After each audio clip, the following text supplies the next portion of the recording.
Cette année, la Peugeot 306 Cabriolet fête son 30e anniversaire, un âge synonyme d'entrée dans le cercle fermé des véhicules de collection. Alors on s'est dit qu'à l'Argus, le moment était peut-être venu de revenir sur l'histoire de ce modèle au design indémodable, malgré le fait que sa carrière se soit terminée il y a plus de 20 ans, en 2002 précisément. On a donc pris la route en direction de la Charente pour partir à la rencontre du passionné le plus à même de nous parler de cette voiture, élu décapotable de l'année au Salon de Genève en 1994, car croyez-moi, cet homme a bien plus qu'un faible pour la 306 Cabriolet, puisqu'il en dispose près d'une centaine dans sa collection. Je vous laisse admirer par vous-même.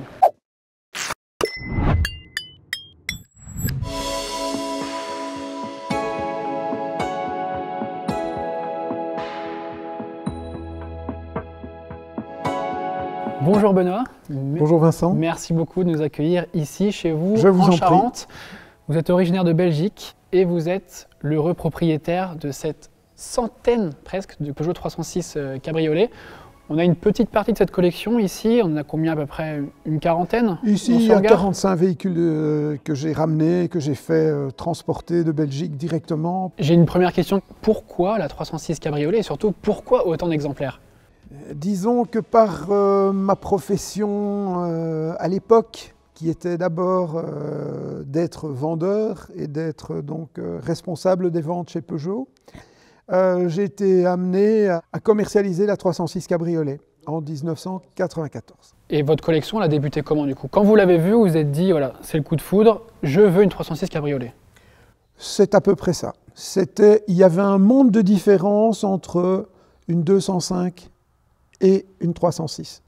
Là où la 205 était un modèle un peu plus petit et avait une bouille très sympa, mais la 306 était plus assise, était plus confort, était un peu plus de luxe. Et puis, je pense qu'une voiture dessinée par un designer tel que Pininfarina... Ça fait la différence. Voilà. Et dans une belle dimension de véhicule, eh bien, elle avait tout pour plaire. Elle vient d'avoir 30 ans cette année, donc signe d'entrée en collection, et pourtant son design est indémodable. Enfin, aujourd'hui, on la voit, elle est toujours magnifique, cette voiture. Voilà, disons que moi, je ne l'ai jamais vue comme modèle indémodable. Moi, je la vois encore comme en 94, quand elle est sortie, et que j'ai eu droit à mon premier véhicule de fonction chez Peugeot. Alors justement, votre premier véhicule de fonction, c'était la 306 Cabriolet. C'est ça. Et comment est-ce qu'elle a commencé, en fait, cette collection? C'est quoi le point de départ? Je pense que la 306 m'a toujours plu. J'ai vendu à des clients des 306 Cabriolet, dont un de mes clients qui avait une maison en Espagne. Il m'avait demandé de déposer sa 306 Cabriolet en Espagne et de faire la route avec cette voiture. Et comme c'était quelqu'un qui avait relativement les moyens, il m'a acheté un second véhicule également. Donc il a d'abord commandé une rouge et ensuite il a commandé une jaune. Donc en phase 1 bien sûr. Et donc ces véhicules, eh bien, par la force des choses, je les ai bougés, je les ai appréciés. Et c'est de là qu'est partie la collection au final. Disons que j'ai toujours été Peugeot. Nous avions un garage dans la famille et j'ai toujours vu arriver aux réunions de famille ma tante en grosse Peugeot, en 604 et avant ça en 505. Et donc forcément pour moi c'était déjà la Peugeot qui était mon sauf-conduit, je vais dire. Alors vous l'avez acheté quand, votre première 306 Cabriolet? Je crois que j'ai dû l'acheter peu après 94. Est-ce que vous vous en souvenez encore de ce modèle? Bien évidemment, j'ai marié ma sœur avec ce véhicule. De l'avoir vu à l'époque et de l'avoir aimé dans la couleur gris, qui n'était pas ni foncé ni clair, pour moi c'était la plus belle avec son intérieur rouge. Pour moi, elle m'avait tapé dans l'œil. C'était la voiture qu'il me fallait. Comment elle s'est étoffée ensuite cette collection? Où est-ce que vous les avez achetés ces véhicules? Ce n'était pas du tout la question de faire une collection au départ. Alors, en Belgique, j'ai un ami qui n'arrêtait pas de me dire « Écoute Benoît, il faut que tu achètes des 306 Cabriolet. Ce sont de belles voitures. Regarde en rouge comment elle est belle. Regarde dans telle couleur tellement elle est belle. » Et finalement, à force, il m'a convaincu qu'il fallait à un moment donné commencer à les sauver. Pourquoi les sauver justement? Parce que mon beau-frère étant allemand, ma sœur a habité en Allemagne également. Le marché allemand est complètement différent du marché européen, belge ou français. C'est-à-dire que Vous pouvez aller vous balader le soir dans n'importe quelle concession, sur les parkings de n'importe quelle concession. Il y a simplement des lumières qui s'allument et on vous expose les véhicules. Donc c'est très ouvert, il n'y a pas de vol, il n'y a pas ce risque que nous pourrions connaître chez nous. Et donc c'est là que j'ai découvert mes premières 306 cabriolets exposés et je trouvais que les prix étaient très raisonnables. Et je vous parle de cela dans les années 2000.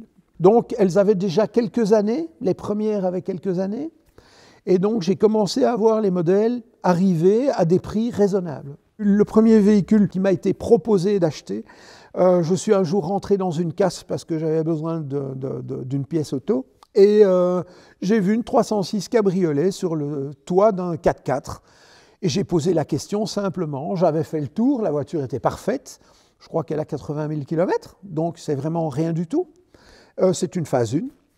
Et donc, j'ai demandé pour acheter ce véhicule et on m'a autorisé. Donc, voilà. Donc, et vous l'avez encore dans votre collection? Et je l'ai dans ma collection, absolument. Justement, est-ce que vous avez quelques anecdotes? Disons qu'il y a bien sûr les voyages qui vont avec, puisque forcément, je partais souvent sur l'Allemagne, me rendant compte que les prix étaient peu importants. Voilà.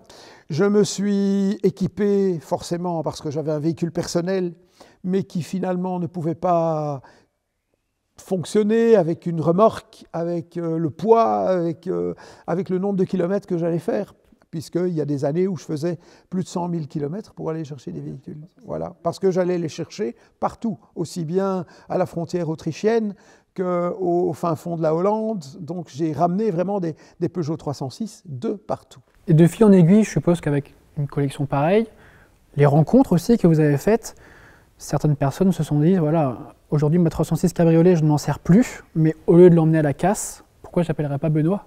C'est vrai que vous avez totalement raison.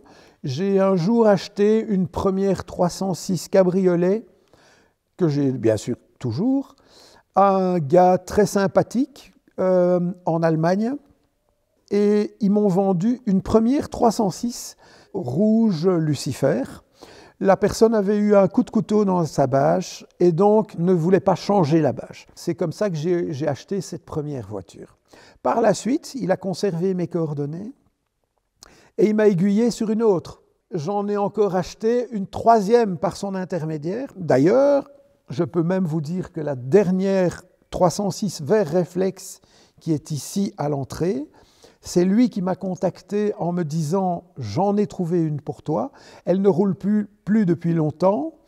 Malheureusement, il y a un code et ce code ne fonctionne pas ou plus, ou nous n'avons pas de code. » Je pense que c'est vraiment un des soucis dominants d'une panne sur une 306, c'est que si nous n'avons pas ce fameux tabulateur, c'est un vrai problème. Oui, parce que pour rappeler quand même aux personnes qui nous regardent, les 306 cabriolets se démarraient avec un code à l'époque. Pas toutes.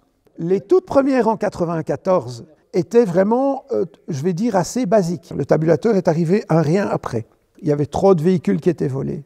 Donc du coup, il a fallu que Peugeot trouve une parade pour éviter les vols. Et donc, il est encore possible de remettre en route une voiture, je vais dire, qui tourne, parce qu'il n'est pas rare que dans toute cette collection, en remettant un véhicule en route, en mettant une batterie, le tabulateur s'allume au vert. Et si, par le plus grand des hasards, vous auriez perdu ce code, eh bien, vous pouvez le désaccoupler au niveau du système électrique, ce qui permet à ce moment-là de ne plus l'utiliser et de démarrer le véhicule classiquement. Vous les connaissez par cœur, ces véhicules? À force de les acheter, bien évidemment, je me suis rendu compte que les premières phases étaient équipées de phares Carello, puisque forcément le véhicule a été construit en Italie, et donc forcément on fait appel à ce genre de produit. Le phare Carello de la première série est tout à fait typé, parce qu'il contient une pièce en plastique qui donne le rayonnement au phare. Qui donne cette signature de la 306. Disons que la toute première, en 2 litres, en phase 1, en 2 litres, était équipée donc d'un double optique de phare. Les 1800 ne l'étaient pas. Donc là, le problème ne se pose pas. C'était bien souvent du Valeo. Est-ce que vous avez des séries un peu spéciales dans votre collection? Je pense que vous avez toutes les phases avec les 3 motorisations différentes, 1,6 litre, 1,8 litre, 2 litres. Mais est-ce que vous avez des séries spéciales? Je pense notamment à la Roland-Garros. Bien sûr, des Roland-Garros. Elle faisait partie, je vais dire, des lots un peu différents et finalement de l'équipement un peu plus sympa, puisque forcément... Elles sont suréquipées, ces versions-là. Elles sont super équipées. Voilà, on va le dire vite, elles sont surtout équipées d'une couleur différente. Le vert grand chelem. Elles ont un intérieur qui plaît ou qui ne plaît pas, mais typé de ces années-là, parce que les intérieurs étaient très particuliers. Voilà, donc le Roland-Garros aidant, bien évidemment. Les jantes du même type que les 1900 GTI, à une petite différence près d'un arrondi sur le bord de la jante, que l'autre n'a pas, mais c'est dans l'esprit de la 205 GTI et c'est du 15 pouces également. Alors vous me posiez la question si j'avais également d'autres véhicules. Bien évidemment, je pense que les couleurs ont fait la différence. Alors quelles couleurs justement étaient plus rares que d'autres? Alors dans la phase 1, bien évidemment, le blanc était très rare. La rareté faisant également sa beauté. J'ai eu tristesse de voir que de temps en temps, certaines blanches étaient mises en pièces. Mais parfois, on n'a pas la possibilité de... Celle-ci, vous n'avez pas pu la sauver. Contrairement à d'autres, je pense notamment à celle-ci que vous avez récupérée en Camargue. C'est ça, absolument. Ou encore à celle-ci qui a été accidentée. J'ai racheté donc à une infirmière qui l'avait héritée de son papa. Je pense que financièrement parlant, au niveau de la restauration, ça lui aurait coûté trop cher. Et donc, je lui ai promis de ne pas la mettre en pièces le jour où, voilà, je la récupérerai. Promesse tenue. Et promesse tenue, 10 ans après, 10 ans ont passé, la voiture, elle est là. J'ai eu d'autres personnes qui m'ont envoyé d'autres personnes. J'ai acheté une rouge Lucifer en Allemagne. Et ces personnes m'ont recontacté par la suite en me disant que le papa avait également une 306 qui, elle, c'était une 2 litres, donc en version purple, donc pourpre. Qui est également une version très rare. Ces gens ont tenu à ce que ce soit moi qui achète la voiture de leur père, décédé également. Au final, c'est plus qu'une histoire de bagnole, en fait, c'est une histoire d'homme, cette collection. J'ai eu un plaisir immense à aller les récupérer chaque fois, parce que comme je n'en ai jamais immatriculé une jusqu'à ce jour, mon plaisir était d'accrocher la remorque, de partir chercher le véhicule, de le ramener et surtout de l'abriter. Puisque un cabriolet, s'il n'est pas abrité, ça devient vite une baignoire. C'est sûr. Vous dites, j'ai eu le plaisir de les récupérer, ces véhicules. Ça veut dire qu'aujourd'hui, vous n'êtes plus dans l'optique d'élargir encore cette collection? Disons que il n'est plus possible de les acheter. Pourquoi? Par rapport au prix d'achat ou par rapport justement à la... Tout simplement parce que, comme je vous ai dit, ces véhicules-ci, ce sont des sauvetages. Donc forcément, il y a un lien d'aider, de se dire que le véhicule ne va pas terminer à rien et il ne va pas y avoir la tristesse de devoir se dire « quel dommage, le véhicule va être détruit ». On lui offre une bonne retraite au final chez vous. Elles sont dans un bel EHPAD, finalement. Exactement. Absolument. Mais est-ce qu'aujourd'hui, la 306 Cabriolet fête ses 30 ans, donc voiture de collection, ce qui veut potentiellement dire que sa cote va grimper dans les années à venir. Je vois la Roland-Garros qui est juste derrière vous. On a vu un exemplaire en mars dernier être vendu près de 30 000 € aux ventes aux enchères à Gut. Est-ce que vous vous dites qu'aujourd'hui vous avez un potentiel de plusieurs centaines de milliers d'euros, ou alors est-ce que vous voulez vraiment conserver cette collection parce que c'est votre plaisir, c'est votre bonheur?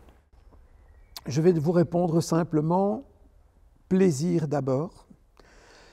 Maintenant, l'âge étant, la collection étant très importante, je pense qu'il va falloir prendre à un moment donné une décision de libérer de la place, parce que je me rends tout simplement compte que je ne pourrai pas toutes les restaurer. Mais je peux vous assurer que dans mon esprit, au moment des achats de ces véhicules, toutes, je voulais les refaire. Mes amis me critiquaient en me disant « Mais Benoît, tu ne les feras jamais. Il faudrait 2 vies, 3 vies pour que tu puisses refaire tous ces véhicules. » Et je m'en suis rendu compte d'autant plus que au niveau des restaurations, cela prend du temps. Donc j'en garderai certainement une dizaine. Bien évidemment, il y a les oranges Newport qui sont oranges métallisés, qui sont très rares. Bien évidemment, des rouges Lucifer, on en a vu partout grâce à notre ami Ray Charles sur le lac Salé. Bien sûr, le slogan de la pub du lancement à l'époque en 1994. Voilà, tout à fait. Maintenant, en rareté, vous allez trouver également des jaunes Vermeer, qui est un jaune métallisé également, qui a existé dans plusieurs marques à peu près à cette époque-là également.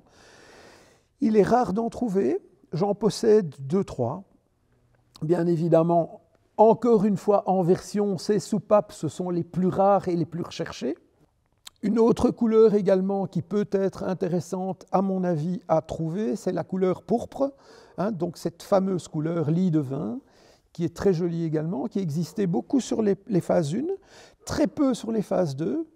Donc ça, c'est un peu la rareté également du modèle. Voilà, je pense que ça, ce sont les plus rares. Les plus prisés, je vous dirais que le jaune genêt a énormément de succès. On m'en demande souvent, on me dit « Oh Benoît, tu ne vendrais pas tes jaunes genêts ?»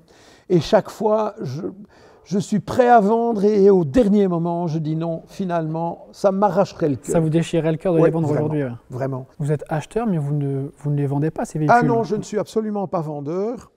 Les gens qui me connaissent le savent bien, je suis très conservateur. Moi, c'est une passion, ce n'est pas un but d'investissement quelconque. Bien évidemment, je n'ai pas acheté les plus belles, j'ai acheté celles que j'ai pu sauver. Donc vous êtes un peu le sauveur de 306 cabriolet finalement. J'ai sauvé, et comme certains de mes amis me disaient souvent, il ne doit plus y en avoir beaucoup sur le marché parce que finalement, tu les as toutes sauvées, alors que, voilà, encore une fois, je sais que je ne vais pas pouvoir tout refaire, ce n'est pas possible. Donc il faudrait que je me contente simplement d'une tartine plutôt que d'en manger 3. Mais elles sont sauvées. Et pour moi, c'était le plus important. C'était votre mission? C'était quelque part ma mission. Certains diront que j'ai été spéculateur, mais je ne le pense pas parce que mon but n'est pas de les vendre cher. Ce sera surtout pouvoir contenter chacun. Merci beaucoup en tout cas Benoît de nous avoir accueillis chez vous. Je vous en prie Vincent, ça m'a fait grand plaisir de vous recevoir en tout cas. On espère vraiment vous le plus de bonheur possible pour vous et pour la suite de votre collection. C'est super. Et on espère se revoir très vite. Merci beaucoup.